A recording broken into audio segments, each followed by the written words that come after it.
Hello, this is a new EV from MG. It's the MGS6 EV.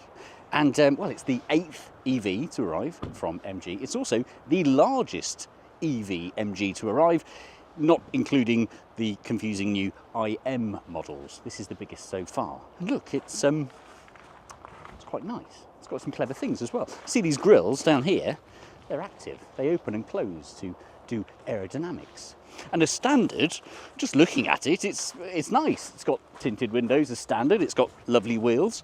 It's got a nice design at the rear and some rear lights that do look quite similar to another electric version of a popular car brand, Mercedes-Benz. Hello, I'm John Marcar, you're watching Driven, and this is the new MG S6 EV. And in this video, I'm going to be answering 6 questions that you may or may not have about it.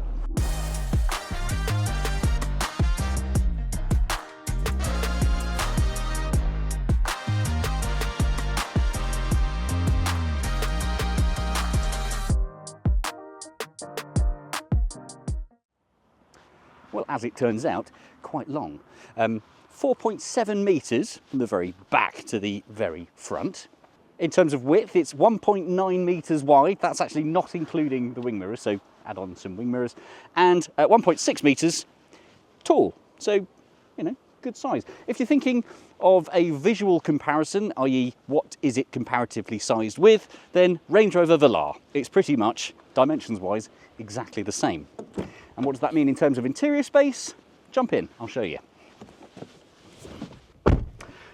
Well, spacious, as you'd imagine. And look at the quality of the space. We've got lots of nice tech and gadgets. I'll talk you through more of those in a bit, but things like a wireless and cooled, ventilated, cooled wireless phone charger. So it means your phone doesn't overheat and get hot. Some manufacturers don't think of that. And well, the big question, okay, obviously loads of room in the front. What about the back seat? Well, join me in the back seat.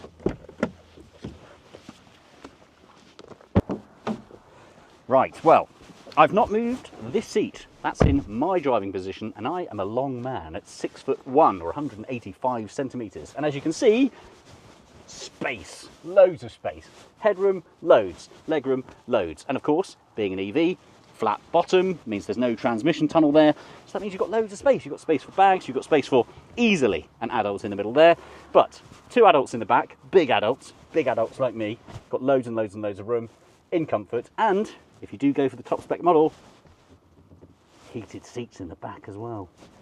Posh. But what about storage? Well, it's big, actually. Look at this. 674 litres of storage space in the back. That's as it is. That's with the seats up in that position. You've got a little battery there. But nice, easy, convenient loading space. As I say, 674 litres. If you want more, though, we can offer more. Fold these seats flat, and that boot space becomes 1,910 litres, which is, well, massive. But wait, there's more. Because it's an EV, it has a frunk, obviously. Well, I say obviously, because actually not all EVs of this shape and size do. So this is a luxury. Now there are 2 options of space with this car, depending if you have the all-wheel drive or the rear-wheel drive. The rear-wheel drive has slightly more space at 124 litres here, but this is the all-wheel drive model. So there is a front motor here which takes the space down to 102 litres. But even at 102 litres, we've got a 70 litre backpack there, plus charge cables. And I reckon, if you were strategic, you could probably pack quite a bit more in there. Laptop bag, handbags, probably a carry-on bag, loads of space.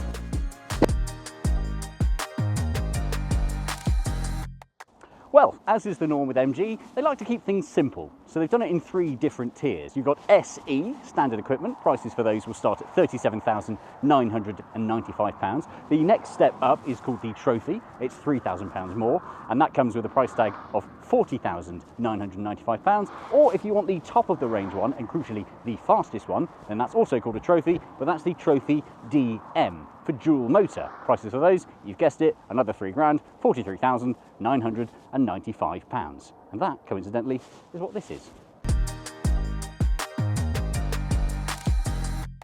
Well, again, that all comes down to what trim level you pick. So if you go for the single motor, then you get 329 miles of range. That's the WLTP. Go for the dual motor, same as this, and that goes down to 301. But working in the favour of range and efficiency is this thing's drag coefficient, which you may be surprised to learn is better than an Audi A2 and a McLaren F1. Genuinely, this has a better drag coefficient than a McLaren F1. That's a useless fact, I know, but I like it.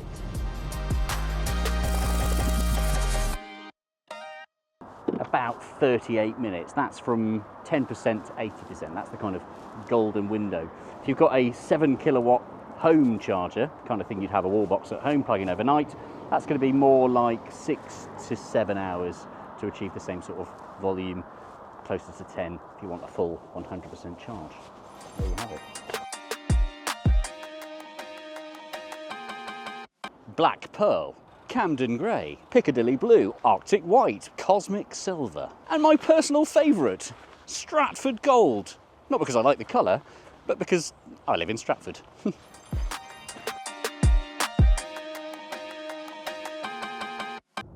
It's fine. And I know that that's a really lazy, inconclusive, undynamic way of giving a car review, but that's exactly what it is, because, well, the car itself is undynamic. This isn't a car that's going to be battling against the likes of an AMG Mercedes or a BMW M product. It's just a car for doing car things, and for that, it's fine. It drives really nicely, the suspension feels great, there's no suspension settings to work through for a harder or softer or more dynamic ride. It just is what it is, and what it is good. The sound when driving along, bearing in mind it's a silent EV, is good. There's not a dramatic amount of road rumble, there's not a dramatic amount of wind noise, it's just good. Generally speaking, it's a really nice place to be. The seats are comfortable, the materials feel really nice. We've got beautiful panoramic glass sunroof, we've got nice big windows for great visibility all around, and there's loads of tech in here as well. Enough tech to keep even the most fastidious tech-obsessed driver very, very happy. And we're talking way beyond things like the wireless and cooled mobile phone charging pad. We've got things like assisted cruise control with radar, so it keeps an equal distance from the car ahead of you. It will automatically read speed limits and road signs, so the cruise control knows what speed to set to. It will help you with things like steering. It's got multiple driver modes, everything from sport through to snow, even a custom mode, so you can set up the powertrain how you want it to feel. There's a good sound system. There's charging ports for your phones. You've got more storage in here than anyone's ever going to need. This is a good car. I can see MG doing very well with this S6 EV, and I don't want this to sound like a backhanded compliment, because it's not. This is a genuine compliment. I can imagine this S6 being quite a popular choice for Uber and minicab services. Not only because of the price of it, because let's be honest, it is a fair price, but also because it's got loads of room, it's nice to drive, and it's very comfortable. This would be a very, very, very highly rated Uber, in my opinion.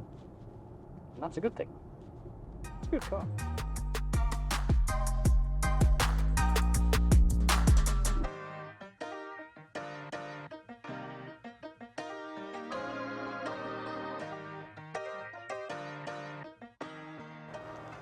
So there we have it, the MGS6 EV. I have to admit, I quite like it. And at the price that it is, I think it's going to do rather well, as most MG EVs have done.